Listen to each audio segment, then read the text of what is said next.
Oi, pessoal, boa tarde, tudo bem? Então, dando seguimento às nossas aulas, né? Hoje a gente vai se aprofundar mais no behaviorismo. Na semana passada eu falei de uma forma mais superficial, trouxe alguns pontos gerais, tirei algumas dúvidas de vocês. E hoje a gente vai já entrar nesse processo da onde que nasce o behaviorismo, né? As raízes do behaviorismo e alguns aspectos que vão ser muito importantes, tá? Sempre vou tentar traduzir as nomenclaturas e usos do behaviorismo para vocês, porque existe uma grande tendência dentro do behaviorismo, não só da gente usar muito o inglês, então vocês vão ver que tem algumas abreviações que elas vão estar em inglês, né? O próprio estímulo, ele é representado no comportamento como a letra S, né? Porque ele vem do inglês, né? Então, alguns aspectos eu vou também tentar trazer e explicar um pouco melhor para vocês. Algumas coisas a gente não consegue se desvincular, igual eu falei, esse S, por mais que a gente fale estímulos, né? A gente vai ter que usar o S, isso vocês vão ter que saber. Mas algumas palavras eu vou tentar não me prender tanto à parte mais técnica e tentar usar de uma forma mais fácil para que vocês consigam entender o que eu tô falando, para ficar mais fácil a compreensão, tá? Já foi postado para vocês, postado não, né? Foi encaminhado para representante, né, de vocês, a ementa, que tem os dias certinhos, os horários das aulas e tudo mais, os conteúdos que a gente vai abordar para cada aula, os dias que vocês não podem faltar, porque a gente vai para laboratório. Então, peço encarecidamente que prestem muita atenção nessas datas. A turma do Neoville acompanha o mesmo calendário de vocês, a única diferença é que a aula que eles têm na sexta, vocês têm no sábado, mas é o mesmo cronograma. Se eventualmente vocês precisarem, eu vou viajar sábado, não quero perder a aula, tenho um compromisso, já sabe. Não tenho problema nenhum com vocês irem no Neoville assistir a aula da sexta-feira, para adiantar, da mesma forma que eu não me importo que o pessoal do, do Neoville vá assistir a aula sábado, se precisar também, né? A única coisa que eu peço é que só comunique a direção que vocês vão fazer isso, na coordenação que vocês vão fazer isso, e no dia da aula me sinalizem para, na hora de assinar a lista de chamada, colocar qual que é o campus de vocês, né? Pra gente depois poder lançar e vocês não ficarem com falta, ok? A única coisa que também eu friso é que tem uns dias que vocês não podem faltar porque a gente vai para laboratório, e esses dias de laboratório, se vocês precisarem, essa aula de vocês no sábado, você precisa ir na sexta e é um dia de laboratório, né? Aí já fica um pouquinho mais complicado, né? Porque depende de espaço no laboratório ou não, às vezes talvez não tenha espaço, pode ser que vocês cheguem e não tenha espaço. E por ser um processo em dupla, a dupla de vocês também vai ter que ir junto, né? Então tem que tomar muito cuidado só com relação a essas datas de ida ao laboratório. Também já está postado lá para vocês qual que são os pesos de cada trabalho, né, no nosso relatório parcial, já está postada a data da entrega do relatório parcial e o relatório final. E se vocês observarem, a nossa entrega do relatório parcial, agora eu não sei se é dia 27 ou 28, porque como eu fiz as duas emendas eu não me recordo, mas ou é 27 ou é 28, ou é 26, 27, né, um que é na sexta, outro no sábado, mas a entrega de vocês, respectivamente, vai respeitar que o horário de vocês é no sábado, mas é na semana de provas. É uma data que vocês só precisam me entregar o trabalho. Vocês não precisam ir para a faculdade, tanto no parcial quanto no final. A entrega vai ser online, então vocês não precisam ir. Então também fiquem atentos para não irem e se deslocarem até a faculdade e não vai ter ninguém lá esperando vocês, porque a entrega vai ser online, ok? Então, dando o segmento, né, para dar dessas orientações gerais, a gente dá segmento. Qualquer dúvida, gente, vocês podem tirar comigo semana que vem. Ou também vocês podem me entrar em contato comigo no meu e-mail. Na hora que eu for fazer o envio do link dessa aula para vocês, ali eu vou disponibilizar meu e-mail. Também podem me mandar mensagem no e-mail, eu respondo o quanto antes, ou pode anotar a dúvida e eu respondo na semana que vem. E com relação às observações que eu pedi para vocês fazerem também, se quiser me mandar no meu e-mail, pode mandar, tá? Mas o que seria muito legal, muito relevante é vocês levarem. Desculpa. Seria vocês levarem em aula semana que vem para a gente poder discutir, porque igual eu falei, o meu intuito com essa observação é poder ensinar para vocês o que são inferências, como é que a gente faz esses processos de reconhecimento, porque vocês vão ver aqui na aula de hoje o quanto essa questão da inferência ela faz diferença sim no nosso processo observacional, tá? Então vamos lá. Então, gente, o behaviorismo, ele tem o seu nascimento de base com um aspecto que é muito interessante, porque ele nasce em alguns pontos com Pavlov, né? Com Ivan Pavlov, que era um pesquisador e biólogo, tá? O Pavlov não era da área da psicologia, mas vocês podem ver que, de uma forma geral, isso é uma coisa muito comum na psicologia, porque como a gente está falando de uma ciência muito nova, né? Psicologia tem, se a gente comparar com as outras ciências, ela é quase um neném, né? porque medicina tá aí há anos, da engenharia tá aí faz anos, então a gente tem outras ciências que, sim, são milenares e praticamente milenares, e às vezes só não eram chamadas para daquela maneira, mas a psicologia ela se desvincula da medicina e de outros pontos dentro, né, das outras áreas de estudo e se toma forma, né, de uma forma muito recente. Então, o Pavlov, ele dá esses aspectos iniciais para a pesquisa e para o desenvolvimento da comportamental, né, do behaviorismo. E o que é esse processo que ele faz? Da onde nasce essa relação dele no desenvolvimento do behaviorismo, né? O pontapé inicial que ele dá é porque ele faz um processo de pesquisa, né? Ele faz uma pesquisa de campo e ele observa uma correlação entre comportamentos, né? O que a gente vai chamar dentro da psicologia do condicionamento clássico. Ele faz essa descoberta. E como é esse processo de descoberta que ele faz, tá? Ele vai pegar um cachorrinho e ele vai tocar um sino e ele vai tentar fazer a correlação, ele vai fazer com que esse sino, quando é tocado para o cachorro, que esse cachorro faça uma correlação do barulho desse sino com a presença de um alimento, para que ele salive na presença desse alimento, né? Eu já deixo claro para vocês que a literatura ela tem as suas discrepâncias, porque apesar de não ser um relato tão antigo, né, se a gente for levar em consideração a data de vida dele, algumas coisas se perdem, algumas coisas em tradução principalmente se perdem, né? E então vocês vão encontrar às vezes que o Pavlov fez esse experimento usando um diapasão, em outros lugares vocês vão encontrar que é um sino, em alguns lugares vocês vão encontrar que foi fornecido para o cachorro ração, em outros que foi fornecido um pedaço de carne. Mas o ponto central é que, apesar dessas discrepâncias, o ponto central aonde se leva e como se faz a pesquisa é o mesmo, sendo um sino, um diapasão, sendo ração ou sendo um pedaço de carne, o que se buscava compreender, no final das contas, acaba sendo o mesmo, tá? Então eu só friso e explico para vocês, porque pode ser que na hora que vocês forem ler a parte e tudo mais, vocês encontrem essa discrepância na literatura, tá? Então, o que que o Pavlov faz, né? O Pavlov vai fazer um experimento, e nesse experimento com o cachorro, ele vai tentar fazer essa associação, porque inicialmente ele apresentava o estímulo para o cachorro, que era só a carne, né, e o cachorro salivava. E se tocava o sino, e não fazia diferença nenhuma. É o que a gente chama de estímulo neutro. Né? O estímulo neutro é uma coisa que não faz diferença pra gente, é uma coisa que é literalmente neutra, tá? Então, o que que acontece? Na presença antes o Pavlov tocava o sino e para o cachorro não fazia diferença nenhuma. Aquilo lá que tanto faz como tanto fez. Afinal de contas, qual é a ligação de um sino e um alimento, né? Então, para poder, em prática, para que isso funcionasse, como é que foi feito o experimento? Como é que o Pavlov fez? Vou pegar aqui para vocês um, um esquema que mostra bonitinho. Só lembrando que esses slides também já foi passado para vocês pela representante de turma, tá? Já foi entregue para ela e vocês já conseguem ter acesso a esses slides, tá? Então, como é que o Pavlov fez, tá? Então, assim, ó, e aqui a gente tem o início do experimento, tá? O antes deste condicionamento, antes desse processo acontecer, como é que era? O cachorro estava lá, vivendo sua vida, aí o Pavlov apresentava a comida. Então, ele dava comida para o cachorro. Não tem, tá escrito não condicionado aqui embaixo, porque ainda assim é uma ligação que existe só dentro disso aqui. A gente ainda não tá falando neste contexto aqui de baixo, tá? Então o que acontecia? Pavlov apresentava comida, o cachorro, comida gostoso, ele saliva, né? Acontece a salivação. Então, este é o primeiro momento. Depois o Pavlov foi lá, cachorro tá aqui, ele toca o sininho.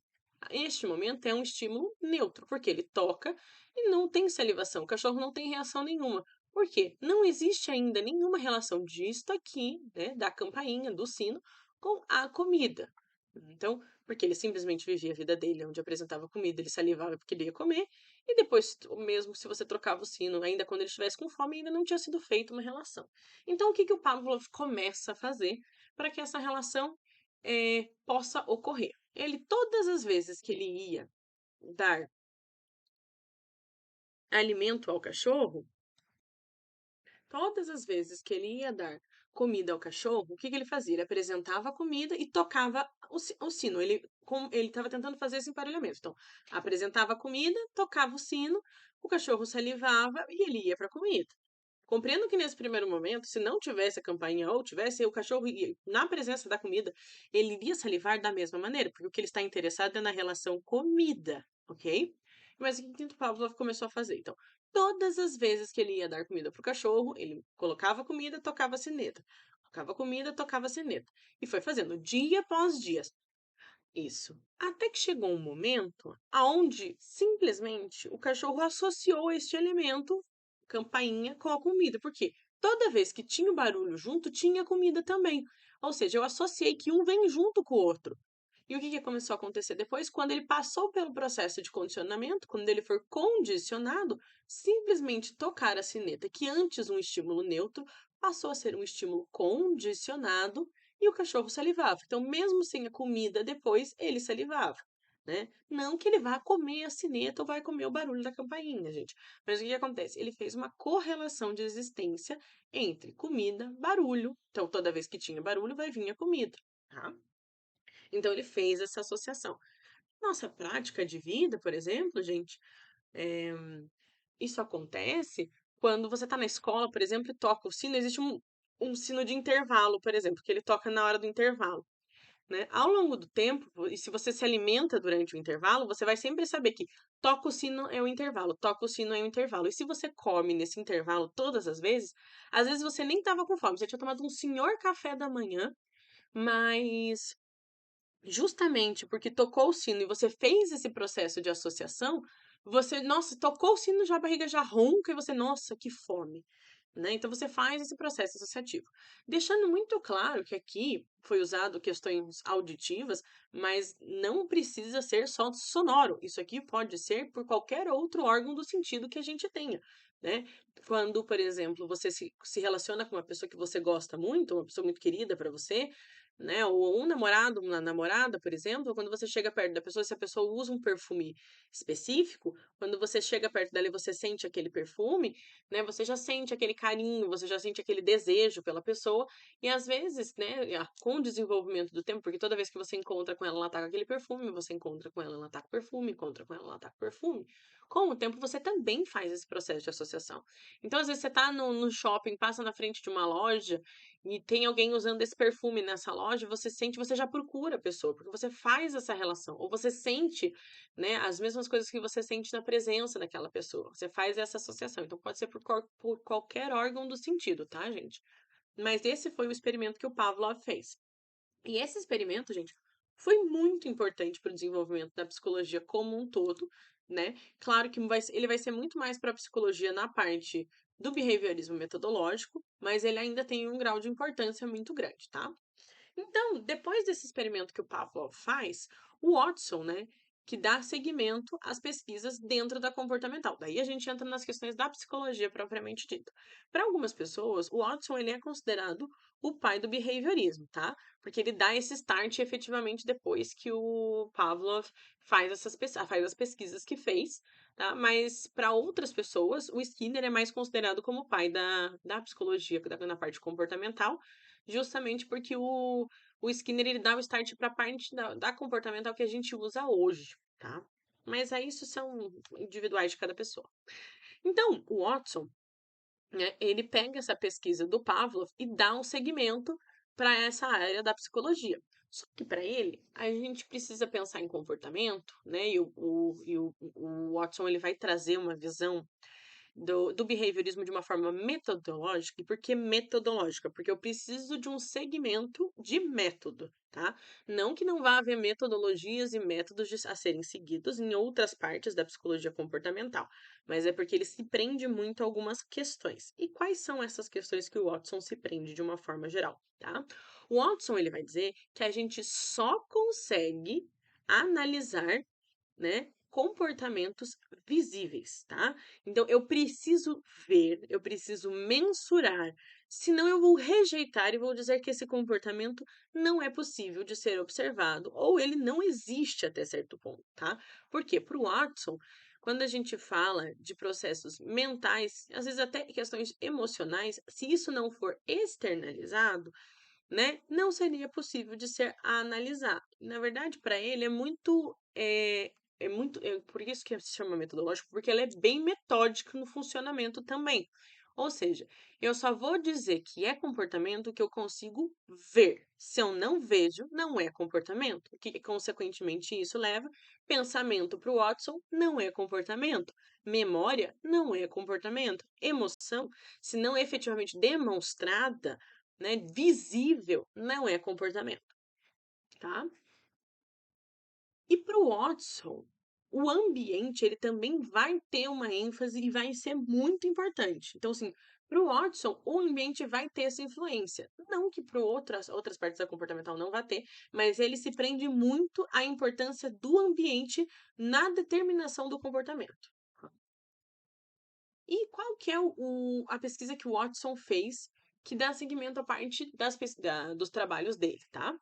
O Watson, junto com uma colaboradora dele, que é a Roseli, e aí voltamos a outro ponto que a gente tem algumas discrepâncias de literatura. Alguns lugares dizem que a Roseli ela era a mãe do pequeno Albert, que é esse nenenzinho que tá aqui embaixo.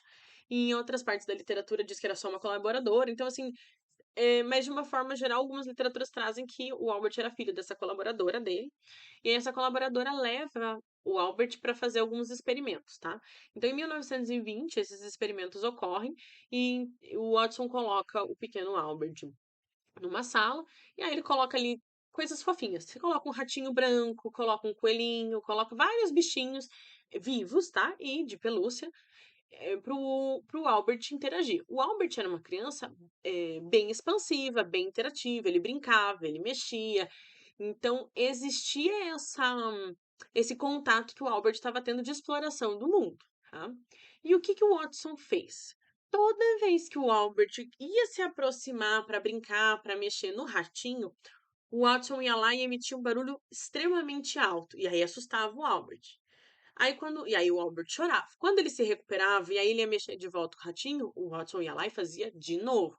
Então ele fez isso várias vezes, né? Até que o que aconteceu? O Albert fez uma associação bem ruim sobre esse processo. O que que acontece? Ele ficou com medo de mexer no ratinho, porque ele ia pegar o ratinho, ia tocar no ratinho, vinha o barulho. Ele ia pegar, vinha o barulho.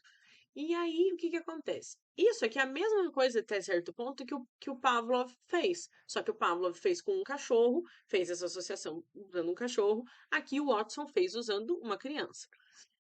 No caso do Albert, ele chegou a ter um processo que a gente chama dentro da análise do comportamento de generalização.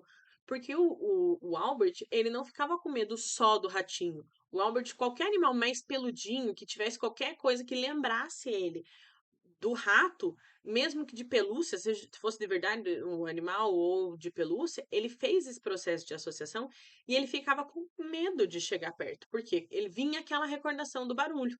Então ele fez um processo de generalização onde ele não ficava só com medo do ratinho. Ele desenvolveu medo de vários outros animais, e às vezes não era nem pela coloração da pelagem, ele desenvolveu pelo fato de ser mais peludinho, de lembrar de alguma maneira, de se locomover da mesma forma, ele fez um processo que a gente chama de generalização. Isso é muito comum em pessoas que passam por traumas e fobias. Elas generalizam um aspecto e aquilo se expande mais para a vida delas.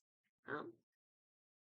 Então, o Watson fez essa pesquisa e ele viu, poxa, dá para condicionar seres humanos também. Da mesma forma como foi feito o condicionamento clássico com o cachorro pelo Pavlov, então o Watson fez o condicionamento clássico com o ser humano. Tá? E aí a gente chega no ponto de o que é esse behaviorismo metodológico, tá? O metodológico é esse que vem do Watson. Então, como eu falei para vocês, os pontos centrais do behaviorismo metodológico, eles estão justamente em comportamentos observáveis. Então, eu vou focar e só vou falar que é comportamento para esta parte do behaviorismo quando eu observo, quando eu consigo medir ele e eu consigo quantificar. Se eu não conseguir observar, medir e quantificar, eu não vou pesquisar, eu não vou considerar comportamento para o Watson, tá? Então, o que que acontece com isso? Como eu falei, processos mentais internos, então, emoções, pensamentos, memórias e outras coisas, eu não consigo estudar, porque é muito difícil estudar, segundo o Watson. Então, justamente porque eu não consigo trabalhar de uma forma objetiva, eu vou ignorar e vou fingir que isso não existe. Eu vou trabalhar com o que eu vejo. Se eu não vejo, eu não trabalho. Isso pro Watson. Agora, também um ponto central importante para a parte do behaviorismo metodológico é a aprendizagem por associação. O behaviorismo metodológico, ele vai, igual eu falei para vocês, o Pavlov vai ser muito importante para essa parte do behaviorismo, tá? Porque ele vai dizer sobre o meio de associação entre o estímulo e a resposta que está sendo emitida, né? Então, assim, então, por exemplo, assim, o que eu quero fazer aquele processo de associação da alimentação do cachorro, né, que foi feito pelo Pavlov, então eu vou fazer uma emissão de um estímulo visando uma resposta dentro desse processo, tá?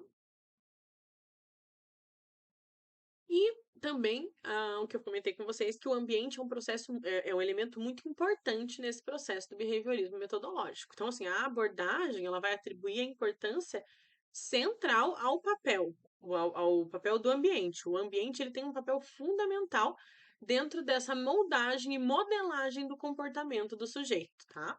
Então, o comportamento, ele é visto como uma resposta as condições do ambiente, tá? Esta é a visão do behaviorismo metodológico. Então, assim, quando a gente falar de behaviorismo metodológico, esses são os três principais pontos que vão diferenciar ele do behaviorismo radical, que é o que a gente vai falar a seguir, que é esse que foi dado o start pelo Skinner. Então, aqui a gente tem o Skinner, né? Que aí, igual eu falei, para algumas pessoas ele é considerado o pai do behaviorismo, né? Inclusive, para mim, eu considero muito mais o Skinner como pai do behaviorismo do que o próprio Watson, né? Apesar do Watson ter dado esse start depois do Pavlov, para mim o Skinner ele traz processos muito mais importantes e ideias que hoje são muito mais vigentes e ainda usadas até hoje, tá? É, o Watson ele tem sua importância, teve o seu start, mas o Skinner ele vai trazer elementos que casam muito mais com a ideia do que a gente tem de comportamental hoje, nível do desenvolvimento comportamental hoje, tá? É impossível a gente ver uma pessoa que seja analista do comportamento com base metodológica. Olha, impossível nunca é, tá? Mas é mais difícil, justamente porque, como o Watson ele foi até o momento das pesquisas e o Skinner ele dá uma continuidade de coisas que a gente usa até hoje, fica mais difícil se limitar só até as questões que o Watson trouxe. O Skinner ele tem essa capacidade ele teve essa capacidade de ampliar as visões, né? Porque o Skinner ele vai trazer conceitos como reforçamento e punição, que a gente ainda vai falar nessa aula, que são muito importantes, e ele também vai trazer as questões do condicionamento operante. Ele vai ir além do que o Pavlov fala sobre o condicionamento clássico ali, e ele vai falar sobre o condicionamento operante, que eu também vou falar para vocês, tá? O condicionamento clássico e operante, eles são extremamente importantes, sim, a nível do desenvolvimento da comportamental, mas a gente vai trabalhar muito mais com as questões de condicionamento operante propriamente dito, e não tanto com o condicionamento clássico, principalmente em abordagens mais clínicas, tá? E o condicionamento operante vai ser um dos experimentos que vocês vão fazer no laboratório. Então, que vocês vão estar, quando vocês forem para o laboratório, vocês vão fazer a observação primeiro, e o segundo experimento que vocês fazem é o condicionamento operante, onde vocês vão ensinar para o ratinho de vocês a emissão de um comportamento desejado. E vocês vão moldar para que esse comportamento ocorra, tá? Então, o Skinner, ele dá esse start na parte das pesquisas, de uma forma geral, né? O start não, desculpa, ele dá continuidade às pesquisas, e ele começa a fazer observações sobre os comportamentos, ver como é que eles funcionam e tudo mais. E diferentemente do Watson, o Skinner vai falar assim: não é somente os comportamentos que eu consigo observar. Tudo é comportamento no final das contas. Então, o Skinner ele traz uma visão onde os comportamentos vão muito além daqueles que são observáveis. Então, processos internos para o behaviorismo radical, né, eles vão ser considerados, sim, comportamentos. Até por isso que o behaviorismo é chamado de behaviorismo radical. Porque, diferente do Watson, que ele tinha um método que da necessidade de, para ser considerado comportamento, para eu poder estudar esse comportamento, eu preciso mensurar, eu preciso observar, eu preciso quantificar. Já para o behaviorismo radical, ele radicalizou tudo. Então, o nome vem daí mesmo. Eu radicalizo e falo, não, tudo é comportamento. Eu podendo observar ou não observar, tá? Então, para o behaviorismo radical, Todas as questões, sejam internas ou externas, eu vou considerar sim comportamento. Aí você pergunta para mim, ok, mas então como é que eu vou saber e observar um comportamento se eu não estou vendo esse comportamento? Aí a gente coloca o sujeito como estrela. Porque vamos lembrar que dentro do processo terapêutico, quem é estrela do processo não é você enquanto psicoterapeuta. Quem é estrela do processo é o seu paciente, é o sujeito que está sendo estudado. E para eu poder entender o que se passa na cabeça, né, dessa pessoa, eu preciso perguntar. Então a pessoa vai exteriorizar essas questões que estão interiorizadas. Então, para eu poder entender o que se passa na cabeça dela, né, eu preciso que ela me diga, ela me conte. Aí eu posso usar a fala, eu posso pedir para ela literalmente me relatar o que está se passando, como é que estão as coisas. Eu posso, às vezes, usar arte terapia. Gente, arte terapia é uma coisa muito bacana para os processos de trabalhos terapêuticos. Eles revelam muito, principalmente que tem pacientes que têm uma dificuldade linguística, né? Às vezes as pessoas não conseguem comunicar como elas sentem, o que elas querem, porque elas não sabem como falar aquilo. Existe uma ausência de um repertório ali, né? E às vezes a gente cria e dá start nesse comportamento e desculpa, nesse comportamento, é um comportamento, né? Mas a gente dá esse start para a pessoa conseguir aprender a se comunicar melhor e para às vezes ela conseguir comunicar isso pra gente, inicialmente, a gente pode usar a arte terapia. Então, vamos botar o paciente para desenhar, por que não? Sabe? A gente pode trabalhar com interpretação de desenhos, existem técnicas com argila, e são muito interessantes e todas elas podem ser agregadas no processo terapêutico, tá? Então, dentro do behaviorismo radical, tudo vai ser comportamento, eu conseguindo observar ou não. Aí eu vou ter que ter técnicas para conseguir chegar, né, aonde essa pessoa está querendo, o que ela está querendo me demonstrar e conseguir compreender esses pensamentos, essas emoções, né? Eu vou ter que trazer de dentro para fora para entender o que o meu paciente está querendo dizer com aqueles comportamentos, tá? Aqui a gente fala do condicionamento operante. Lá no behaviorismo, né, metodológico, a gente tem o condicionamento clássico, aqui a gente vai ter o comportamento operante, que vai enfatizar os comportamentos moldados em relação a outras questões e a outros comportamentos por consequência. Então, assim, o que que acontece? O que que o Skinner está querendo dizer com os comportamentos operantes aqui, tá? Porque para o Skinner, tudo que a gente vai fazer, todos os nossos comportamentos a níveis de dia a dia, eu só vou agir como vou agir porque eu sei ou eu aceito as possibilidades das consequências dos meus atos, tá? Então, para o Skinner, não existe o livre-arbítrio, por exemplo. A gente não tem livre-arbítrio. A gente acha que, para ele, né? A gente acha que, eu posso fazer, eu vou usar essa roupa porque eu quero, porque ninguém diz o que eu vou fazer. Sim, mas internamente você usa aquela roupa porque você se sente bem com ela. A consequência de você usar aquela roupa é porque ela faz você se sentir bem, você se sentir mais confiante, né? Eu vou deixar de estudar para essa prova mesmo, não tô nem aí, se eu reprovar, reprovei, e é isso aí, eu vou aceitar as consequências dos meus atos. Então, você sabe o que pode acontecer. Claro que existem coisas que você fala para mim assim, mas ok, mas eu não sei o que vai acontecer. Eu posso ser que eu aja dessa maneira, mas eu não sei exatamente o que vai acontecer. Sim, mas você também está aceitando que você sabe que você não sabe o que vai acontecer, né? Sem contar que, assim, o Skinner fala que os nossos comportamentos são mantidos por essas consequências, e essas consequências, elas continuam existindo porque a gente é reforçado positiva ou negativamente pelo meio, ou às vezes por nós mesmos, né? Nós fazemos parte do meio. Então dá pra gente dizer sempre que o meio vai reforçar a gente positiva ou negativamente, que vai fazer com que o determinado comportamento tenha um índice maior de ocorrer ou um índice mais reduzido de ocorrer. Então, assim, ele vai aumentar ou ele vai diminuir a chance de acontecer. Não se preocupem que a gente já vai chegar na parte dos reforços e punições, tá? Mas é importante vocês saberem essa questão, que para o Skinner, né, os nossos comportamentos vão ser mantidos pelas consequências dos nossos atos, tá?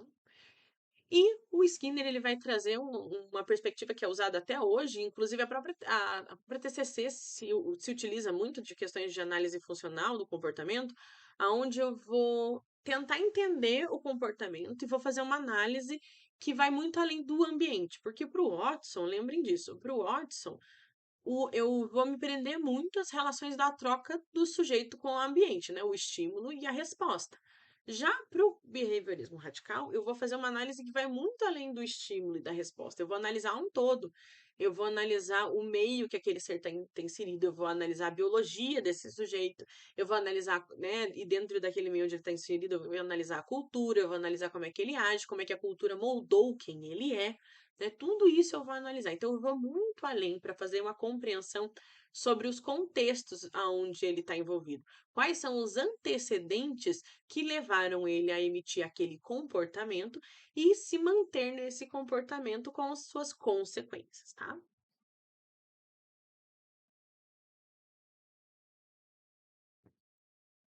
Então, aqui é o que eu falei para vocês. Lembra que eu falei que em alguns aspectos, dentro da análise do comportamento, a gente ia ficar preso em questões do uso do inglês, né? Então, aqui, isso aqui, o S aqui que a gente tem aqui, ele é representado por uma letra S, mas a gente está querendo falar da palavra estímulo, porque, igual eu falei, vem do inglês.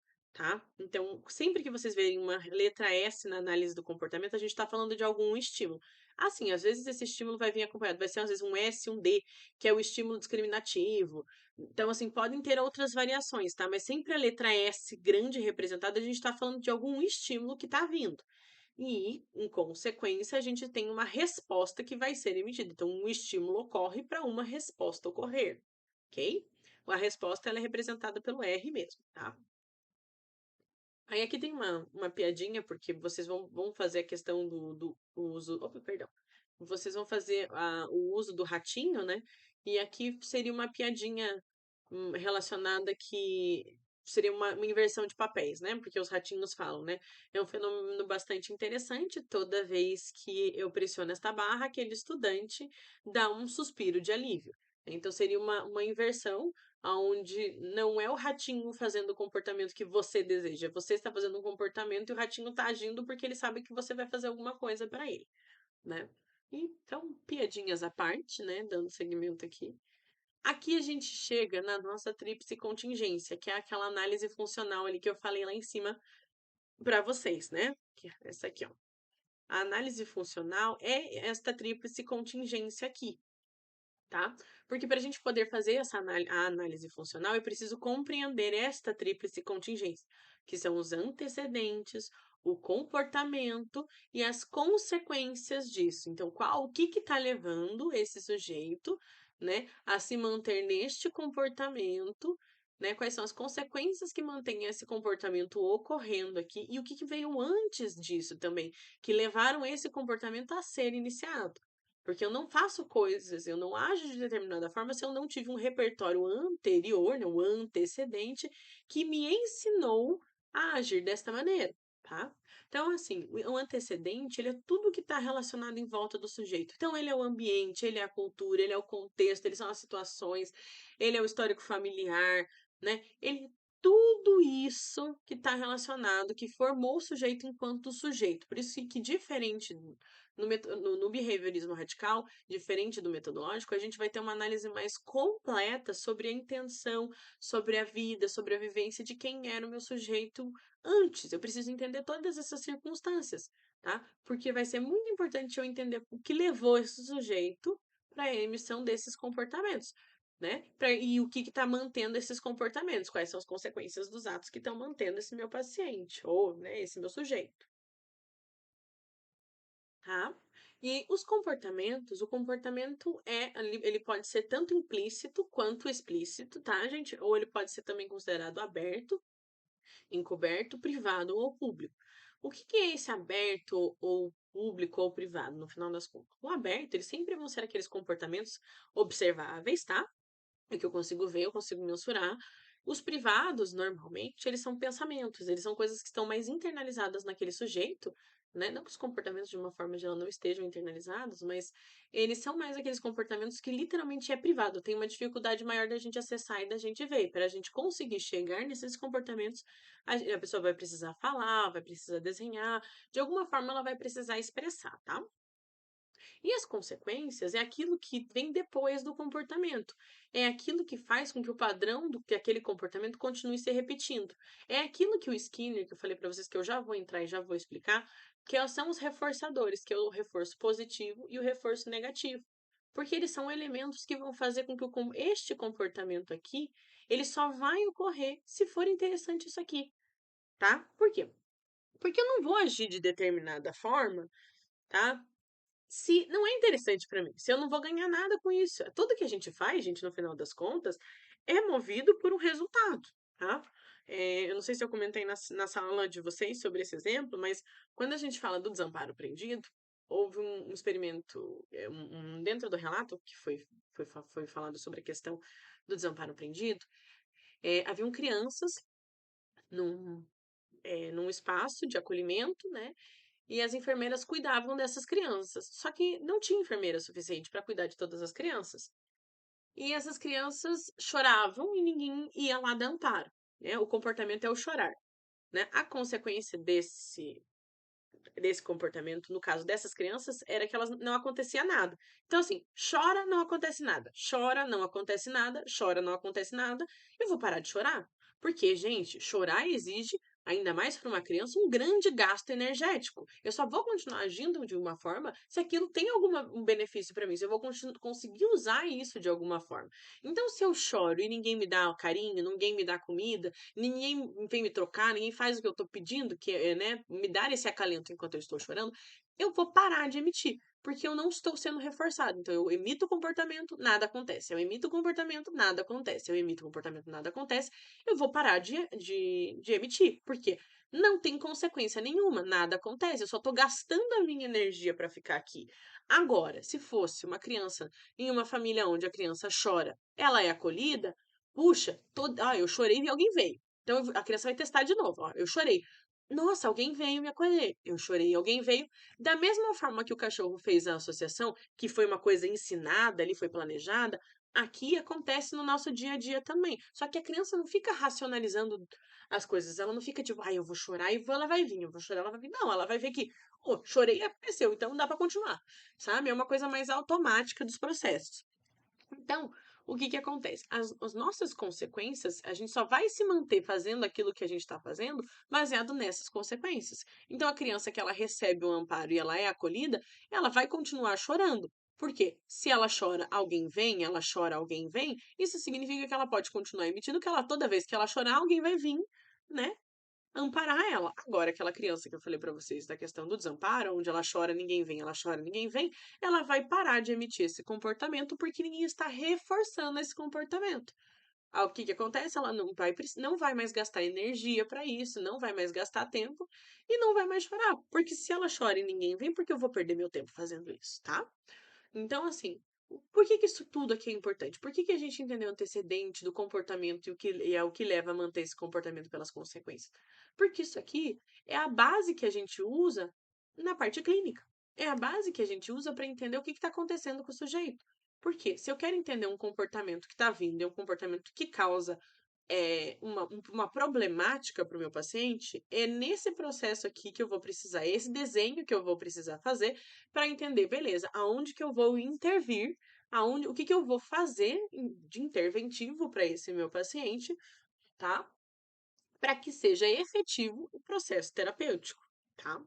O que que acontece aqui? Então, o paciente chega em consultório e ele fala: olha, eu tenho um comportamento de toque, tá? Eu bato 3 vezes na porta antes de sair, dou 3 viradinhas e tranco a porta 7 vezes, tá? E eu quero parar com isso. O que está mantendo? Qual é a consequência para uma pessoa que tem toque fazer esses comportamentos?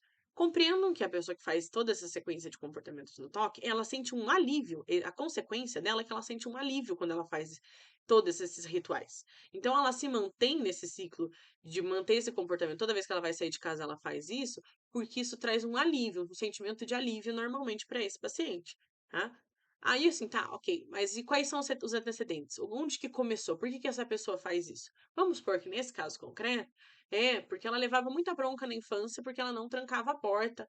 Então, ela tranca a porta 7 vezes, porque o 7, não sei, vamos fingir que na vida dela 7 era um número importante, ela fez uma associação que o 7 era um número importante, então ela faz a verificação de 7 vezes. E ela bate na porta e dá 3 giradinhas, porque assim ela lembra que ela precisa trancar a porta 7 vezes. É um processo que ela fez na cabeça dela de associação. Pode acontecer, tá, gente? Os pacientes são os mais variados.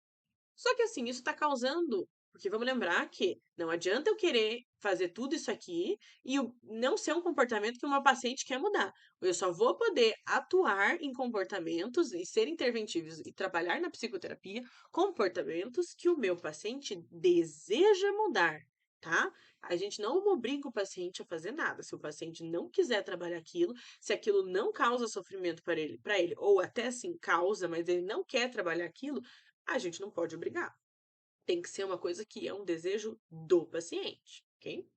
Então, se ele chega no consultório para você e fala assim, ai, então eu quero parar com isso. Eu vou fazer todo esse processo de compreensão do comportamento, o meu comportamento é esse, 3 giradinhas, né? Bater na porta 3 vezes, dar 3 giradas, né? Trancar e destrancar a porta 7 vezes, porque isso, a consequência é trazer um alívio, um antecedente de tudo isso, né? As circunstâncias é porque existe uma cobrança familiar e tudo mais. Às vezes eu vou ter que trabalhar, normalmente a gente trabalha a base desses antecedentes. Então, poxa, vamos tentar entender, né? Vamos desmistificar essa questão da cobrança do pai, né? Vamos trocar as compreensões que essa pessoa tem. Vamos ressignificar alguns processos para isso ter um peso menor. E a gente também vai trabalhar nas consequências, gente, porque isso causa um alívio para o nosso paciente. Ele se sente culpado se ele não faz, ele sente um aperto, ele sente uma angústia. E a gente pode tentar trocar quais são os reforçadores que estão emitindo aqui nesta consequência para a gente afetar esse comportamento. Então, eu vou fazer essa tríplice contingência para essa análise funcional, justamente para poder entender, ok, qual é o comportamento, por que ele está se mantendo, da onde ele veio, tá? E aí eu vou tentar entender em qual ponto eu posso entrar, porque dependendo de paciente para paciente, a gente vai atuar nas consequências. Tem paciente que a gente vai atuar nos antecedentes. Então, assim, eu vou precisar entender tudo isso para tentar entender onde que eu vou trabalhar, ok? Aí a gente chega aqui, ó. Lembra que eu falei do reforço e da punição que o Skinner traz? O reforço e a punição, eles sempre vão aparecer aqui, ó, tá? Nas consequências. Igual eu falei, os comportamentos eles vão continuar se mantendo e ocorrendo porque a gente fica preso e aceita as consequências disso, tá? O Skinner fala, não tem livre-arbítrio porque você faz o que faz, porque isso aqui está gerindo a sua vida. As consequências do que você faz estão gerindo a sua vida. Você só faz o que faz e como faz porque você aceita e você compreende o que vai vir depois. Ou você compreende e aceita que você não tem certeza, tá? Mas a gente fala das consequências. Então, o reforço e a punição, eles vêm aqui, ó, nas consequências. Então, o que que a gente tem aqui? A gente tem reforço e a gente tem punição, ok? Nossa, gente, desculpa, agora que eu vi que o meu mouse não estava mais aparecendo. É, mas, igual eu falei, os comportamentos a gente vai trabalhar os antecedentes com o paciente, tá? Os comportamentos, vai entender os comportamentos e as consequências, ok? Então, igual eu falei, vai ter paciente que a gente vai trabalhar aqui nos antecedentes, vai ter paciente que a gente vai trabalhar aqui nas consequências, a gente vai tentar entender. Mas quando eu falo de reforço e punição, tá? Isso sempre vai aparecer aqui nas consequências das relações, dentro das consequências. Então, vamos lá. A gente tem o reforço e a gente tem a punição. Aqui a gente vai ter que se desprender um pouco de questões gramaticais, tá, gente? Porque às vezes a gente fica muito preso nas variações de mais e menos, e é e não é ao mesmo tempo, tá? Explicando para vocês por quê. Porque quando a gente vai falar de reforço, a gente fala da probabilidade, tá? Do aumento de frequência de um comportamento. Ou seja, tá? Aquela criança que eu falei para vocês, que ela chora, alguém vem, ela chora, alguém vem, a consequência é alguém dar o acalento, dar o carinho, ela está sendo reforçada. O que que acontece se eu reforço alguém? Aumenta a frequência do comportamento acontecer. Então, se eu choro, alguém vem, eu choro, alguém vem, eu vou continuar chorando porque isso tem resultado. Diferentemente da punição. A punição, ela sempre vai ser a diminuição da frequência de um comportamento ocorrer. Ou seja, aquela criança que chora, ninguém vem, ela chora, ninguém vem, ela chora, ninguém vem. A consequência é que ninguém vem dar esse amparo, então eu vou parar de emitir esse comportamento, ou seja, ele vai diminuir de frequência, tá? Então, o reforço é sempre a possibilidade do comportamento aumentar e a punição é do comportamento diminuir. Mas dentro do reforço e da punição, a gente tem o reforço positivo e o reforço negativo. E dentro da punição também, a punição positiva e a punição negativa, ok? Punição positiva, gente, ela é mais fácil de explicar do que a punição negativa. É porque assim, é mais fácil a gente ver reforço positivo do que a gente ver reforço negativo. Ele é mais difícil de enxergar, mas existe, tá? O reforço positivo é quando aumenta a possibilidade da frequência de um comportamento ocorrer porque alguma coisa está sendo adicionada, acrescentada. É um estímulo que está sendo adicionado. O que é isso? Né? Por exemplo, se alguém faz uma pergunta na sala, eu falo: Nossa, muito boa a sua pergunta. Obrigada pela sua participação. E isso é um reforço positivo. Por quê? Tá? É um reforço positivo porque você está trazendo para mim um elemento, eu estou trazendo para você, desculpa, um elemento onde eu estou dizendo, muito bem, continue, né? Sua pergunta foi muito boa. Eu dizer para você que foi muito boa a sua participação vai fazer com que você faça isso mais vezes. E positivo, porque eu estou colocando um elogio. Eu estou trazendo um elemento que, né, ai, que gostoso receber um elogio. Então, um reforço positivo é quando um comportamento ele vai acontecer, tá? Vai aumentar a possibilidade dele acontecer porque algo está sendo acrescentado. Outro exemplo disso, por exemplo, é quando você odeia seu trabalho, você acha seu trabalho um saco, você acha horroroso o seu trabalho, mas mesmo assim você insiste em ir trabalhar. Por quê? Porque no final do mês ou a cada 15 dias você recebe o seu salário, você é reforçada positivamente porque o seu salário cai lá na conta. Quando você abre a conta, né? Puxa, salário gostoso, delícia, preciso do dinheiro para sobreviver, tá? Então você continua indo para o trabalho, mesmo que você não goste muito, porque vem esse dinheiro no final do mês. Agora, se esse salário começa a atrasar, nossa, eles, não, vai vir, vai vir. Não, vai vir o salário. E aí ele atrasa 2 meses, você está sendo praticamente punido. Então vai diminuir a tua frequência, você já não gosta muito do teu trabalho. Aí você vai começar a falar, quer saber? Nem vou mais, vou faltar, porque eu não estou recebendo mesmo, né? Então, assim, quando a gente fala de reforço positivo, a gente está falando da chance de um comportamento acontecer com mais frequência, porque alguma coisa está sendo acrescentada. Agora, quando eu falo do reforço negativo, é um pouco mais difícil de visualizar, gente, mas a gente pode ser reforçada negativamente, tá? Não quer dizer que é ruim. O que é o reforço negativo, tá? Por isso que eu falei que às vezes a gente tem que se desprender um pouco desse lado gramatical, porque às vezes a gente acha, o positivo vai ser bom, o negativo vai ser ruim. Não é assim aqui, tá? O reforço negativo, ele é a chance de um comportamento acontecer com mais frequência, mas porque a gente tira um estímulo que é aversivo para você, uma coisa uma ausência de um estímulo que às vezes é um pouco mais chato para você. Por exemplo, né, o exemplo que eu dei pro pessoal da turma de ontem. Você vai no mercado, daí tem uma moça que começa a seguir você no mercado, que ela quer vender um produto pra você. Não, compra, compra, maravilhoso, é muito bom.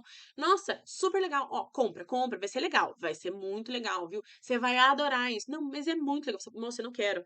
Não, compra, é muito legal. Moça, pelo amor de Deus, não quero. E ela fica, e você pega e fala assim: quer saber? Me dá esse negócio aqui, tá? Me dá, eu vou levar. E aí a pessoa, ai, muito obrigada. Daí ela vai embora.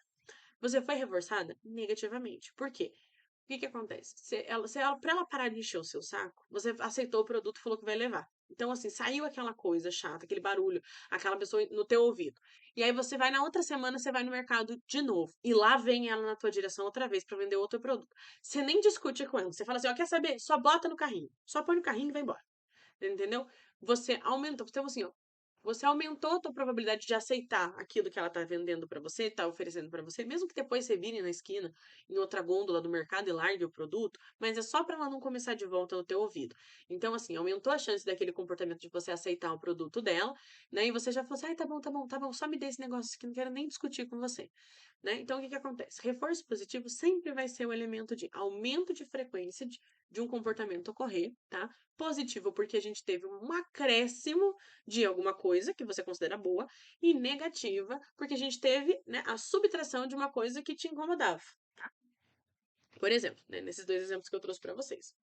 E antes de eu entrar em punição, uma coisa que é muito importante eu trazer para vocês, gente, assim como essa tríplice contingência, ela vai ser diferente de cada comportamento cada coisa que o paciente emitir, cada comportamento que ele emitir, a gente monta um desse, né? E vai ser muito individual do seu paciente de comportamento para comportamento, vai ser muito individual, principalmente, gente, de pessoa para pessoa. Cada sujeito é um sujeito. A gente não pode esquecer da subjetividade da pessoa, ela é muito importante, tá? E o que que isso quer dizer? E o que que isso nos leva a pensar sobre estas questões das consequências aqui? Uma coisa que é um reforçador para uma pessoa pode muito bem ser um punidor para outra pessoa, ou pode só ser igual o, o barulhinho que vocês viram lá do exemplo do cachorro que eu trouxe para vocês ali do Pavlov, pode ser um estímulo neutro, pode não fazer diferença nenhuma para você na sua vida. Tá? Então, assim, a gente sempre vai analisar se é punição ou é reforço baseado no nosso referencial. Aí aqui é quase uma lei da física, né? Tudo depende do nosso referencial, né? Um corpo só está em movimento, né? Se dependendo do nosso referencial. Aqui é a mesma coisa. Vai ser reforço ou vai ser punição baseado no nosso referencial, que é o nosso sujeito. Então, só a gente precisa analisar se para ele vai ser reforço ou se para ele vai ser punição, sendo positivo ou negativo, tá? Trago um exemplo para vocês para ficar mais fácil visualizar. Tá? Eu posso chegar para uma pessoa que foi muito bem na minha prova, né, e falar assim: nossa, parabéns, nossa, mas você arrasou, você foi muito, muito bem na prova, tá? Então aqui, ó, toma para você um par de ingressos para ir no show do Roupa Nova. Aí a pessoa olha para mim e fala assim: nossa, o elogio tava tão bom. Aí você me dá um ingresso pro Roupa Nova, detesto, não gosto, acho horrível, tá? Se você, inclusive, se você me fizer isso, você vai estar me punindo. Se você me fizer ir nesse show, pra mim vai ser uma verdadeira punição. E uma punição positiva ainda. Você vai estar colocando um estímulo de uma coisa que eu não gosto, né? Então veja, agora eu posso chegar para uma outra pessoa e falar assim: oi, tudo bom? Parabéns pela nota da prova. Nossa, muito bem, foi muito bem. Toma aqui um par de ingressos pro show do Roupa Nova. E a pessoa fala assim: nossa, que delícia, muito obrigada. Tava morrendo de vontade nesse show, não tinha conseguido comprar os ingressos, sou super fã deles. Nossa, eles são maravilhosos, tá? Vou sim, muito obrigada. Reforcei essa pessoa positivamente. Veja que a outra foi uma punição positiva. Porque para ela não era uma coisa que ela queria, ela não estava interessada de ir no show né, deles. Então, o que acontece? Sempre vai depender do referencial. A gente nunca vai poder falar, reforço sempre é isso. Depende, porque eu preciso entender sobre o meu sujeito. Aquilo é bom para ele gosta daquilo, ele não gosta daquilo. Então, eu preciso entender o meu sujeito antes de qualquer coisa, tá? E aí a gente vai para punição. E aí, assim, da mesma forma que é muito mais fácil a gente enxergar o reforço positivo, é muito mais fácil a gente enxergar a punição negativa, né? Por quê? A punição, ela é a diminuição, né, da frequência de um comportamento ocorrer. Então, eu vou fazer menos aquele comportamento porque eu fui punido. Então, o comportamento ele vai diminuir por questões porque a gente chama de punição, tá? E entendam que punição não envolve necessariamente agressão, tá? Eu ser punido ou não, a gente não tá falando de questões de violência física. Isso pode aparecer sim, tá? Na punição, mas eu não tô falando disso. A punição, ela pode ser, por exemplo, eu vou trazer aqui, ó. A punição negativa, por exemplo, que é quando eu tiro alguma coisa, um estímulo que normalmente é uma coisa que eu gosto, é quando a gente faz assim, chega pra criança e fala assim: poxa, pedi para você estudar, você não estudou, olha essa nota na prova, que coisa mais feia. Vai ter que fazer recuperação, vai direto para recuperação, não tem nem o que fazer com essa nota. Dá aqui o celular, vou tirar o celular de você e você vai ficar sem computador uma semana. Isso é uma punição negativa. Eu estou retirando um elemento daquela pessoa, tá? Já a punição positiva, eu vou acrescentar um elemento que a pessoa não vai ser muito fã, que não é uma coisa que vai ser muito legal para ela. Então, por exemplo, assim, eu chego para ela e falo assim, ó, vou tirar então teu celular, vai ficar uma semana sem computador, né? Punição negativa. Mas eu ainda acrescento e falo: você vai ter que passar 2 dias na casa da tia Josefa lá e a criança detesta a tia Josefa, por exemplo, tá? Ai, não gosto da tia Josefa, não quero ir na casa. Problema seu. Vai na casa da tia Josefa, vai ficar lá 2, 3 dias e ela vai te ensinar a matéria da prova que você foi mal, porque ela é professora dessa matéria. Isso é uma punição positiva. Eu estou acrescentando uma coisa que é desagradável. Quando o Watson fez a emissão do som, que o pequeno Albert fez o pareamento do som com o ratinho, que era extremamente aversivo, a emissão daquele som alto era uma punição positiva. Eu estava acrescentando um elemento desagradável, tá? Então, gente, quando a gente fala de punição e reforço, ele fica um pouquinho abstrato, mas com o tempo vocês vão pegando mais o jeito. Mas igual eu falei pra vocês, só revisando aqui, ó. Aqui dentro da tríplice contingência vai ter um comportamento que ele é emitido, e ele é emitido porque alguma coisa fez, né? Os antecedentes vieram, tá? Para esse comportamento começar a ocorrer, e a gente só continua emitindo este comportamento porque as consequências disso me mantêm aqui. Por quais são essas consequências? Elas podem ser reforços positivos, reforços negativos, tá? Desculpa, reforço ou punição, sendo punição positiva ou negativa, punição positiva ou negativa, tá? Então, eu vou me manter dentro deste ciclo como um todo, baseado em todos esses aspectos, tá? E não achem, gente, que é super fácil, que o paciente vai chegar na sessão, na primeira sessão, e você, nossa, você vai super montar isso aqui em papum de cara.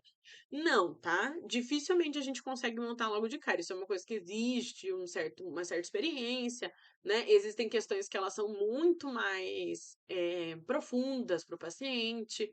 Então fica mais difícil de visualizar. Às vezes demora um tempo, às vezes algumas sessões, e dependendo do paciente e do que a gente está falando, a gente monta isso aqui para alguns comportamentos dele que a gente consegue identificar, mas para outras a gente vai levar, tipo, às vezes até um ano de psicoterapia para conseguir chegar a entender, tá?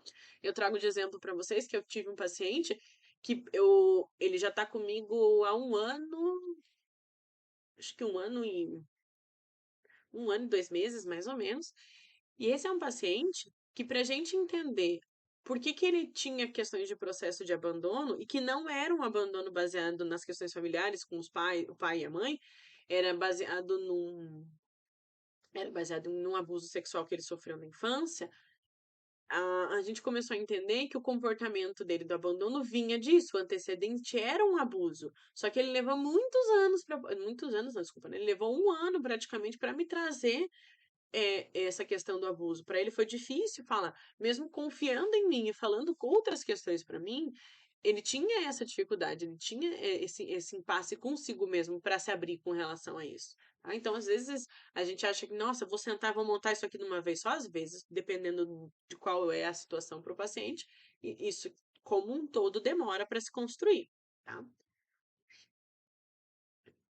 Dando continuidade, então, gente, isso nos leva ao ponto central da nossa aula. Então, o que que é comportamento? Quando a gente fala da análise do comportamento, afinal de contas, o que é comportamento? E assim, como eu já falei pra vocês muitas vezes, gente, comportamento no final das contas é tudo, tá? Então, assim, para análise do comportamento, o comportamento ele é definido de uma maneira observável e mensurável. Isso significa que o comportamento é descrito em termos claros e específicos, de modo que outras pessoas possam identificar facilmente o que está ocorrendo. Então, assim, é por isso que eu falei para vocês que a questão da observação ela é importante, tá? Porque apesar de parecer que assim, eu tô falando que aqui o comportamento é mensurável e observável, aí você fala assim para mim, tá, mas isso tá parecendo mais com o behaviorismo metodológico. Daí eu digo para você, não. Aqui é o behaviorismo radical propriamente dito, porque, de fato, precisa ser observável e mensurável, tá? Eu preciso mensurar. Pode ser que eu não vá conseguir observar propriamente dito você pensando, né, o que você está pensando. Mas eu preciso que você traga esse elemento para mim, você me conte. Aí ele vai passar a ser observável e mensurável, que eu vou ver que você está falando para mim e eu vou mensurar e compreender porque você está me descrevendo este teu comportamento, tá? E E aí, igual eu falei pra vocês, quando eu digo pra vocês que esse comportamento precisa ser descrito em termos claros e específicos, é aqui que eu tô falando da importância da observação que eu comentei com vocês. Por quê? Eu preciso que você saiba me relatar e consiga me relatar esse comportamento de uma forma que eu não estou lá vendo o que está acontecendo, mas depois você vem pra mim e você me conta e eu entendo com perfeição o que que você está querendo dizer pra mim, o que que você está relatando pra mim, né? E para isso, para essa definição, ela de forma operacional, ela é base do estudo do comportamento porque ela tem que ter uma objetividade científica em cima dela. Então, o que acontece? Não vou poder usar gírias, claro que assim, em anotações privadas eu posso, tá? Mas depois que eu vou transcrever, eu preciso que seja objetivo, eu preciso ter uma linguagem clara, eu preciso que fique óbvio para o meu leitor o que que eu tô querendo comunicar, tá? Então, a ideia é que, para ser considerado científico, o comportamento deve ser diretamente observável, mensurável, e aí, lembra que eu falei para vocês das inferências? Eu preciso eliminar a necessidade das inferências subjetivas sobre os estados internos. Então, quando eu falei para vocês, aquela pessoa tá ali olhando, eu digo que ela tá olhando fixamente para mim e me observando. Não sei, gente, né? Lembra que eu falei para vocês que a pessoa pode estar olhando para mim e pensando, vou comprar batata para fazer uma madalena, depois que eu sair daqui, vou fazer isso. Eu não sei dizer, eu preciso que a pessoa me comunique. Então, Em muitos aspectos, eu vou trazer elementos e descrições baseadas de fato no que eu tô vendo daquele comportamento, né? Olha em direção, os olhos parecem estar fixos em tal coisa, né? Não vou dizer que tá pensando e tá prestando atenção, porque eu não sei se de fato está, né? Para eu saber se tá ou não tá, a pessoa precisa me comunicar se ela está ou não está fazendo isso, tá? Então, é por isso que eu falei que essa questão da observação, ela é muito importante para vocês nisso aqui, ó, na própria definição do que é o comportamento. Para eu conseguir definir o comportamento em si, apesar de tudo ser comportamento, eu desculpem, eu preciso necessariamente ser muito claro na minha explicação sobre aquele ponto, sobre aquilo que eu estou falando, para o meu leitor entender e para que depois também eu vá poder fazer um processo de análise sobre o todo. Porque quanto mais objetividade eu tiver sobre as minhas análises e menos inferências eu fizer, mais fácil montar isso aqui vai ficar. Porque aí eu não vou estar inferindo da onde veio. Não é, eu acho que a pessoa é desse jeito porque isso. Não, ela é deste jeito porque ela já trouxe em relatos para mim que tiveram questões. Claro que a gente vai passar por um crivo interpretativo, um crivo da abordagem quando a gente está fazendo esse tipo de processo. Isso é inegável. Né? Mas a gente tem que começar a trabalhar e ter esse olhar mais atento para não fazer inferências do tipo, ai, ele trai porque, né, desculpa a palavra, gente, mas trai porque é safado, né? Então, assim, não, isso eu tô colocando a minha subjetividade em cima, os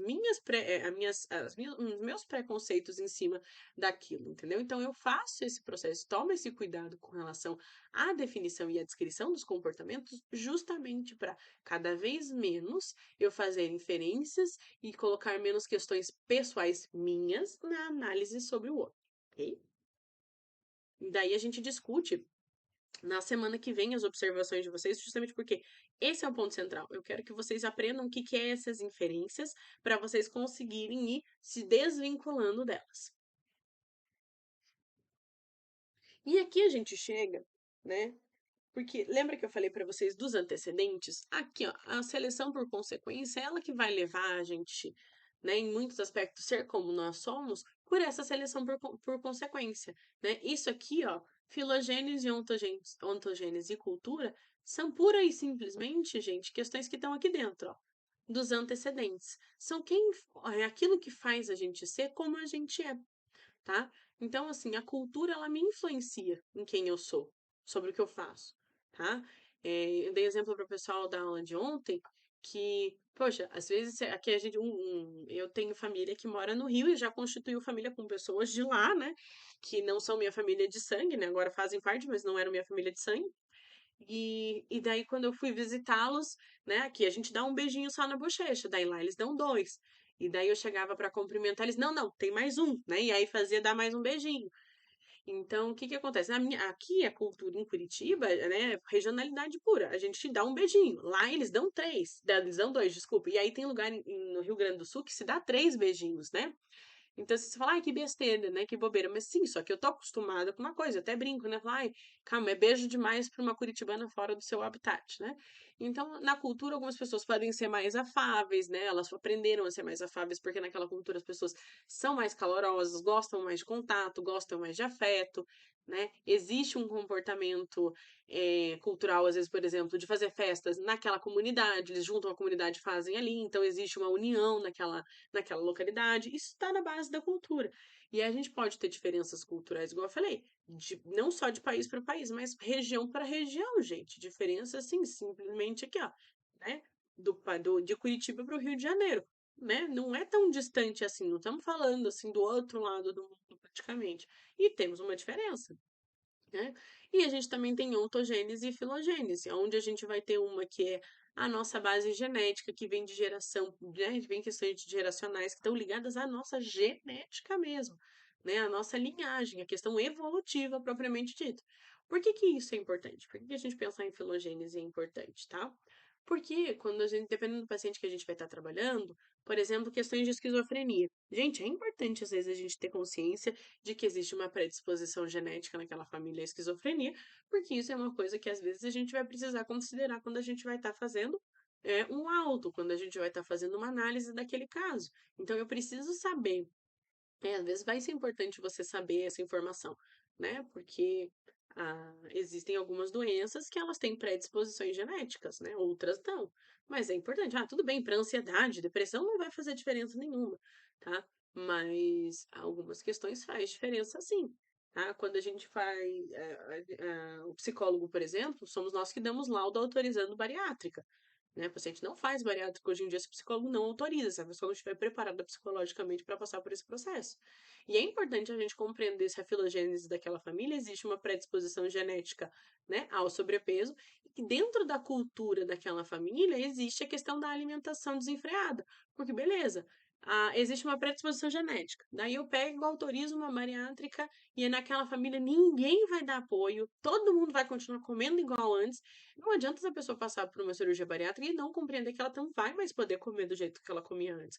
Que ela não vai poder sentar na mesa com aquela família que tinha o ritual de sentar e comer até não aguentar mais, de abrir o botão da calça e quase, desculpa, mas quase vomitar de tanto comer, né? Ela vai ter que entender que ela não pode passar por mais por esse processo. E eu preciso dizer e preciso compreender se ela vai ou não vai ter esses comportamentos depois, porque senão, se ela fizer uma cirurgia com uma redução de estômago e comer de uma forma desenfreada, ela vai passar muito mal e ela vai reverter o processo. E ela não vai mais poder fazer a bariátrica, dependendo do procedimento que foi feito, ela não pode fazer de volta. Né? Então é importante eu compreender a filogênese, a parte genética da família dessa predisposição e o próprio funcionamento daquela família. Tudo isso contribui na minha análise, né? Então, assim, filogênese, ontogênese, cultura, tudo isso é importante quando eu vou fazer essa análise dos antecedentes para compreender o que está levando, como que esses comportamentos se originaram. Né? E também a gente tem, igual eu falei, as consequências que mantêm a gente dentro desse comportamento. E também temos que entender se essas consequências elas não vão continuar se mantendo também por ligações com esses antecedentes. Então, tudo isso é importante. Então, vejam quanta coisa a gente tem que analisar, né? Claro que quando você está com o paciente na sua frente, você não vai ficar fazendo essas anotações e vai fazendo isso. Esse é um processo que depois vira automático e você faz na sua cabeça as análises sobre os pacientes. Mas nada te impede de sentar, fazer anotações, de se organizar, porque isso aí é uma questão individual de cada um, tá? Mas eu estou mostrando para vocês quantas etapas e quantas coisas são importantes quando a gente fala dentro da análise do comportamento, a gente observar o quanto um comportamento ele tem grandes ramificações desde o seu nascimento até o seu fim, né? Não do fim de vida, eu digo do seu fim daquele comportamento.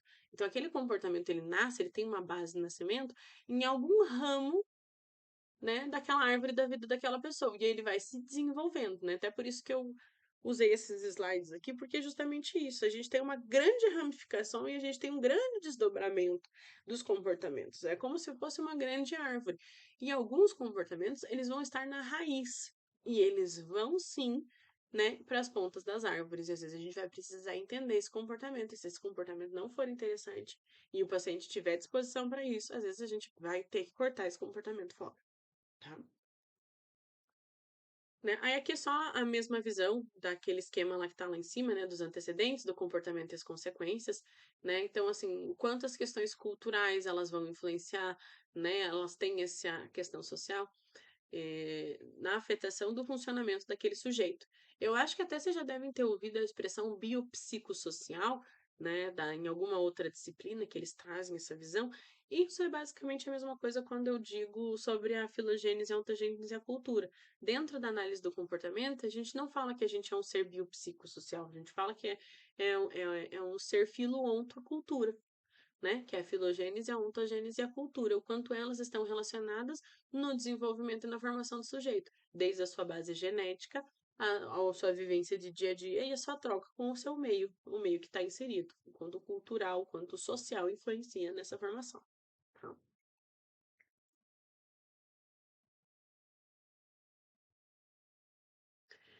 Isso nos leva aqui, gente, a questões do comportamento reflexo, tá? O que é o comportamento reflexo, tá?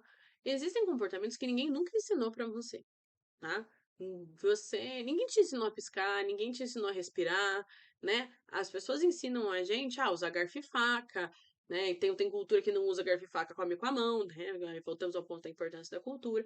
Mas existem comportamentos que ninguém ensinou a gente a fazer, né? Você não consegue lembrar em algum momento da vida que alguém falou pra você assim, senta, vamos lá, pisca. Fecha, abre o olho, fecha, abre o olho. Não, ninguém ensinou você a fazer isso. Existem comportamentos que é o que a gente chama que vem de fábrica, né? Que são comportamentos base de vivência, eles são automáticos, eles vêm com a gente, eles são comportamentos inatos. E os comportamentos reflexos, eles estão dentro disso, tá? Um comportamento reflexo é aquele, por exemplo, quando você coloca a mão numa panela quente, logo você tira, tá? Você tira porque você sabe que aquilo vai machucar. Você não fica pensando lá, você pega, ah, não, pera, preciso tirar a mão, porque senão minha mão vai queimar. Não, o seu sistema nervoso manda, né, uma informação e você recua a mão.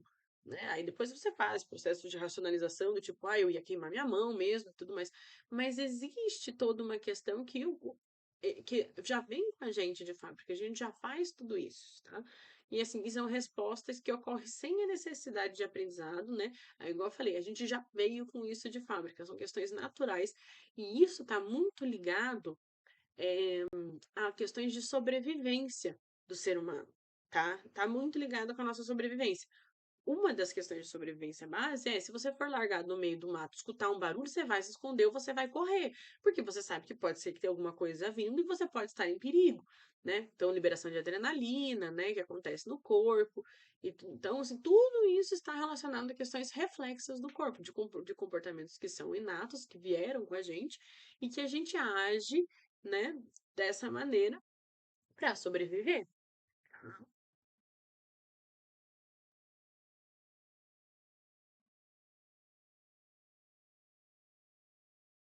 E isso aqui nos leva a questões do condicionamento, voltamos, né, a questões de condicionamento respondente e condicionamento operante. Lembrando que o condicionamento respondente, que é aquele lá, o que também pode ser chamado de condicionamento clássico, tá, gente? Esse condicionamento respondente, ele é aquele, né, igual tem o cachorrinho aqui para ajudar vocês a lembrar, que ele é justamente aquele que ele foi feito uma correlação com a parte dos comportamentos reflexos do cachorro. Por que eu falei do reflexo ali em cima? Porque ele salivava quando ele via a comida, porque era uma questão natural. A gente saliva. Se a gente está com fome, a gente passa na frente de uma churrascaria e sente aquele cheirinho de carne, se você gosta de carne, né? Porque não adianta eu falar isso para uma pessoa que é vegetariana, que não vai ser tão atrativo assim para ela, né? Mas você sente aquele cheirinho, dá saliva, barriga ronca, entendeu? Isso é comportamento reflexo puro. Então, quando o cachorro salivava e ele via comida, né? Vamos ignorar a questão do que aquele já está condicionado, mas pensem que é só comida. Ele agia dessa maneira, ele salivava, porque é uma resposta reflexa natural do corpo, ok? Depois ele passou por um processo de condicionamento onde ele ligou, né, esta questão do som com a comida, ok? E o que que a gente vai fazer em laboratório? Não é esta parte do condicionamento respondente, é o condicionamento respondente, o clássico. A gente vai fazer o condicionamento operante, aonde a gente vai ensinar o ratinho a fazer pressão à barra para que tenha liberação da comida, para que ele possa comer. Ele não vai salivar, mas vocês vão ensinar para ele que o apertar, que não é um comportamento reflexo, ele vai aprender este comportamento. Um comportamento que será ensinado para ele. Se ele pressionar a barra, ele vai poder se alimentar, porque a comida vai sair, ok? Então, qual é um grande ponto central na diferença dos dois, tá? Aqui a gente vai estar falando. Aqui a gente teve uma correlação com um comportamento que antes era um estímulo neutro, que passa a ser um estímulo condicionado, que é a questão da alimentação, para a parte da salivação, que é um comportamento reflexo. No condicionamento operante, a gente não vai estar falando de um comportamento reflexo. Por quê? De fato, vai ter a questão do alimento, que ele precisa se alimentar e ele quer pegar comida. Mas não é reflexo você ir lá e apertar a barra. Alguém vai te ensinar a apertar a barra. Não é reflexo você saber ler. Não é reflexo você saber escrever. Né? Você aprende este processo. É um processo que você aprendeu. Tá? Então, esse vai ser um ponto central de diferença entre os dois. Tá?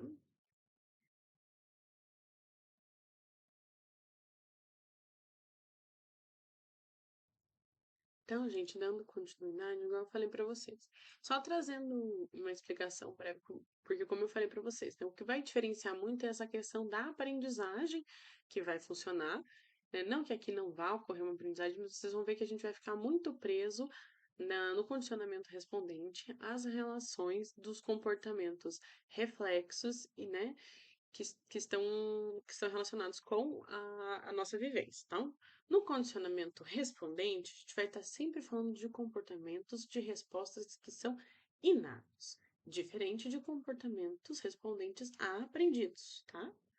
Então vamos lá. Então, quando a gente está falando do condicionamento respondente, aquele lá do Pavlov, lá do cachorrinho ali que vocês viram na imagem lá em cima.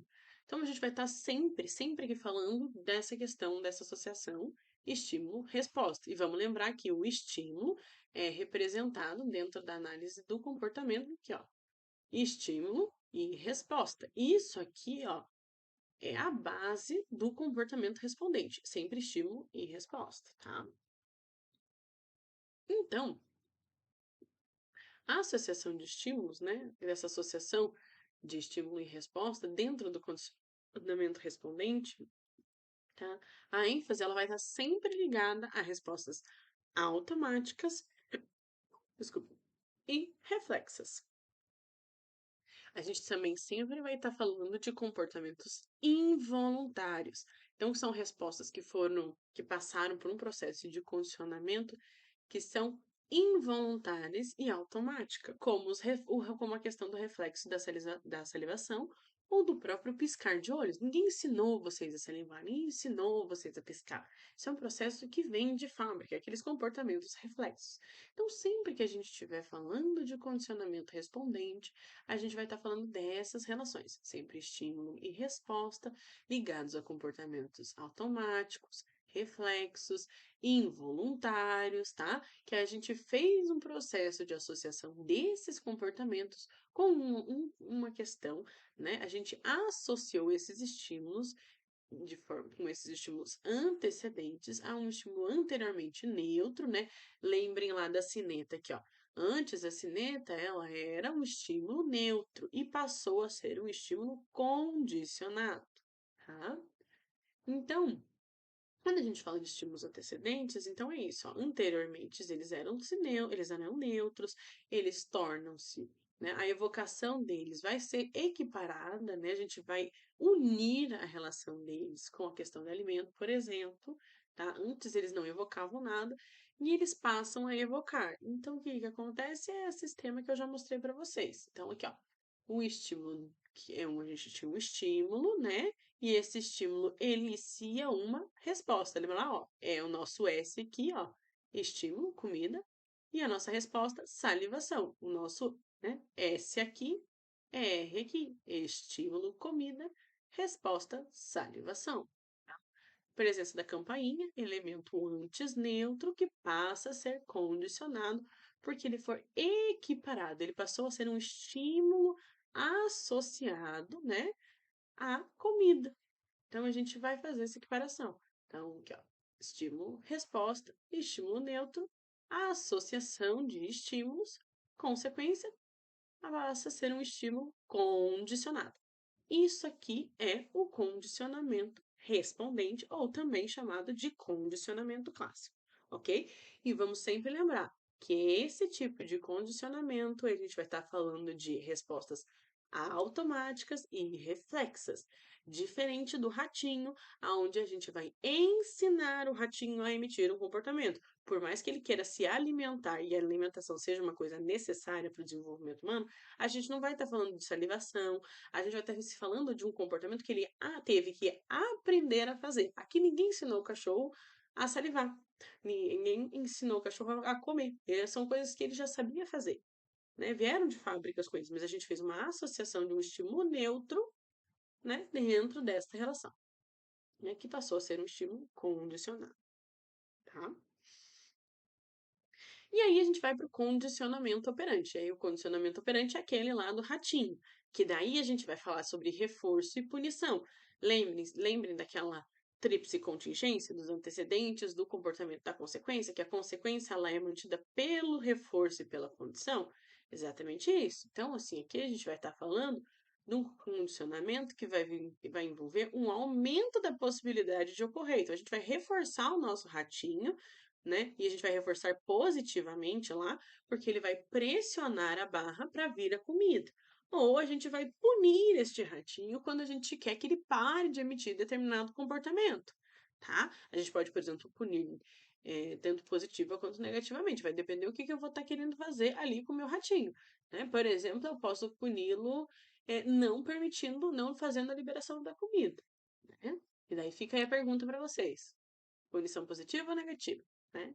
Quem quiser me responder semana que vem, eu acho legal. E daí a gente tem consequências voluntárias, porque no condicionamento operante, o comportamento ele é considerado voluntário e ele é emitido ativamente pelo organismo. Então, assim, por que que lá no outro ele é reflexo, automático, involuntário? Porque ninguém pediu para você salivar, tá? Aqui não, aqui você precisa ativamente ir lá e pressionar a barra para o alimento sair, para o comportamento ocorrer, você tem que pressionar a barra, né? O ratinho precisa apertar a barra, tá? Para ter a liberação da comida. Senão a comida não vai sair. Não vai adiantar. Se ele não apertar, não vai sair. E aprendizado, é a questão da consequência que o organismo vai aprender a associar os seus comportamentos como recompensas ou com punições. Então, vocês vão fazer com que o comportamento continue, a consequência do comportamento, né? O comportamento continue ocorrendo baseado nas consequências. Punição ou reforço, tá? Então, assim, quanto mais vocês reforçarem, né, ele vai passando pelo processo de reforço, né, vocês estão reforçando, reforçando, ele vai vendo quais são as consequências e o comportamento vai sendo mantido. Então, se vocês reforçarem, vai aumentar a chance do comportamento ocorrer. E a punição diminui a chance do comportamento ocorrer. Tá? Daí aqui eu já trago até a carinha, a qualidade não tá das melhores, mas eu já trago até uma foto da carinha do sujeito de vocês. Existe aqui, ó, o programa que a gente vai usar. Normalmente a gente usa a versão 3.0, mas dependendo do computador, às vezes pode ser que seja 2, né? Mas não muda tanta coisa, mas é esse programa aqui, tá? É o Sniff, o rato do rato virtual, né? Versão 3.0 que vocês usam. Existe manual na internet ajudando, né?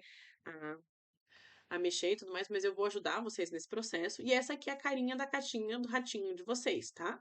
Sempre vai ser um ratinho branco, de olho vermelho, aqui não dá pra ver, mas vocês vão ensinar ele a pressionar esta barrinha aqui e aí faz a liberação da pelota de comida que vem aqui, tá? Aqui é um bebedouro, ele faz a movimentação dele por essa área. Essa aqui é a carinha, né, que vai ter do ratinho de vocês no programa de computador, tá? E uma coisa que é importante, tá? Vocês também já terem uma noção geral sobre a questão das variáveis dependentes e interdependentes, tá?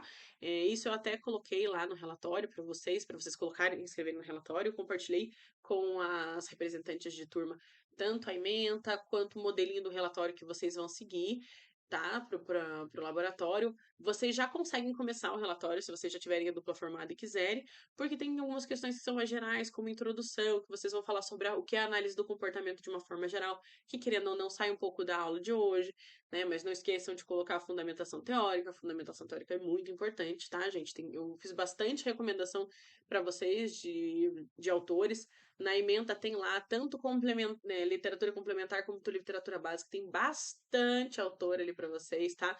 Moreira Medeiros ali, alguém até tinha perguntado para mim se era uma boa literatura. Excelente, ajuda bastante. Pega o livro do Skinner também. Vai ter coisa que não tem no livro do Skinner, que no Moreira Medeiros vai ajudar um pouquinho melhor. Mas, assim, peguem ali, vai ajudar bastante vocês, tá? Daí, já como eu falei, se vocês já quiserem, vocês já conseguem dar um start no relatório parcial de vocês ali, na parte da introdução, né, com os objetivos. A metodologia vocês também já conseguem ir pincelando, porque, igual eu falei para vocês, se vocês vão usar, né, o rato virtual, o programa do rato virtual. Então, vocês já conseguem algumas coisas do relatório se vocês quiserem ir dando uma adiantada. E lá no relatório vocês vão ver que existe uma parte que eu peço para vocês falarem sobre as variáveis interdependentes e dependentes, tá? E assim, gente, como o próprio não é nada difícil de visualizar o que que é isso, tá? Porque assim como o próprio nome já diz, as variáveis interdependentes são aquelas que o pesquisador ele vai manipular ou ele vai controlar para ver como essas variáveis vão afetar, se elas vão afetar ou não vão afetar, tá? É o fator que se supõe ter um efeito sobre as variáveis dependentes. Então, assim, o que acontece? Se espera que essas variáveis aqui influenciem nessas variáveis aqui, tá? Já as variáveis dependentes são aquelas que o pesquisador ele vai observar e vai medir para determinar se a variável interdependente, né, se esta aqui teve alguma afetação aqui, porque pode ser que não tenha, tá? Ela é o resultado, né, ou o que está sendo influenciado pela manipulação das variáveis interdependentes. Então, assim, uma meio que depende na outra de certa forma, tá? Vocês vão ver um exemplo de variáveis interdependentes e dependentes é no caso, por exemplo, do ratinho de vocês, vocês vão ver que, dependendo da forma como vocês condicionaram o ratinho, se foi um bom condicionamento numa das fases, pode ser que se esse condicionamento foi bem feito no primeiro momento, ele aprenda o comportamento mais rápido lá na frente. Então, aqui, ó, tem o fato dele ter aprendido rápido influencia no fato dele aprender, né? O fato de ter aprendido num momento mais rápido, né, e com mais qualidade, vai influenciar ele mais para frente para aprender outros comportamentos. Existe uma dependência da execução de uma atividade com outra, elas são interdependentes entre si. Então, esse é o ponto. Vocês vão observar que podem ter em alguns momentos uma, outra ou às vezes nenhuma, tá? Então, é importante isso aqui para o relatório de vocês, né? Fica bem bacana quando vocês conseguem observar isso, tá? Ainda eu sei que tá um pouquinho abstrato, mas mais para frente vai fazendo mais sentido, né? Na hora que a gente estiver no laboratório também. Mas vocês vão ver que tem processos que são bem fáceis da gente observar. E parece meio abstrato agora, mas fica mais fácil de observar no laboratório, tá? É... Assim, daí aqui a gente chega num ponto que, né, mais próximas aulas vão ser os aspectos que a gente vai trabalhar. Né? Eu tinha deixado um tempinho para a gente debater sobre as observações, que não foi possível hoje, mas a gente vai discutir sim na próxima aula, tá? Sobre as observações que vocês trouxeram, porque lembra que eu falei que é importante para vocês. Principalmente quando a gente fala da questão da própria definição do que é o comportamento, né? A necessidade da gente compreender para poder eliminar, né, essas inferências. Então, vai ser muito importante a gente passar por esse processo de observação para que vocês consigam fazer essa definição, vocês consigam mapear o comportamento, vocês consigam fazer essa análise funcional dos comportamentos, compreender as consequências, né? Reforço positivo, punição, força negativa, punição positiva, punição negativa, né? Para também poder compreender a questão dos, dos antecedentes, com caflogênese, ontogênese, a cultura. Então, observem que apesar de parecer uma questão muito simples, que é uma observação, o quanto tudo isso influencia nesses processos, tá? E mais para frente a gente vai ter mais tópicos para tratar, porque a gente ainda vai falar sobre generalização. Eu até pincelei para vocês a generalização, que foi quando eu falei lá que o pequeno Albert, ele fez um processo de generalização, aonde não só o ratinho ele tinha medo, ele passou a ter medo de outras coisas que estavam em volta dele, tá? Ele fez essa associação, esse medo que ele passou a ter, ele não associou somente ao rato, né? Ele passou a ter medo de coisas peludinhas também em volta, então ele generaliza sobre esse processo. Mas a gente ainda vai falar um pouquinho mais sobre isso, né? A gente ainda vai falar sobre respostas emocionais. Tem bastante tema aí, né, pela frente aí nos nossos trabalhos. Por hoje, a parte central que eu tinha para tratar com vocês era isso, tá? Dúvidas, qualquer coisa, vocês podem me mandar no meu e-mail que eu vou estar encaminhando junto para representante de vocês, tá? Mas pode me perguntar pessoalmente na aula.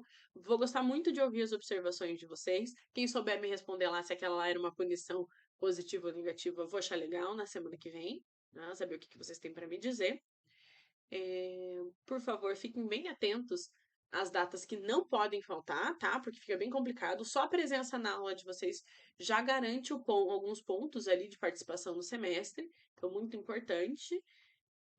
Dúvidas, ponderações, gente, estou à disposição, tá? Fico muito feliz. Lamento pela situação da confusão que acabou gerando na aula de hoje, mas acredito que vocês não vão sair prejudicados, porque a gente conseguiu aqui fazer um bom resumo da aula. Igual eu falei, eu ainda tinha programado algumas coisas, né, das partes das observações, mas eu faço isso com vocês na semana que vem, tá? E fico à disposição. Desejo um excelente final de semana para todos vocês. Vejo vocês na semana que vem, né? Fiquem bem atentos nas datas, tá?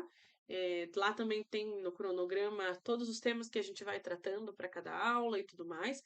Por favor, fiquem atentos às datas, que é só entrega de relatório e não precisa ir para aula, para vocês não precisarem se deslocar sem necessidade, tá?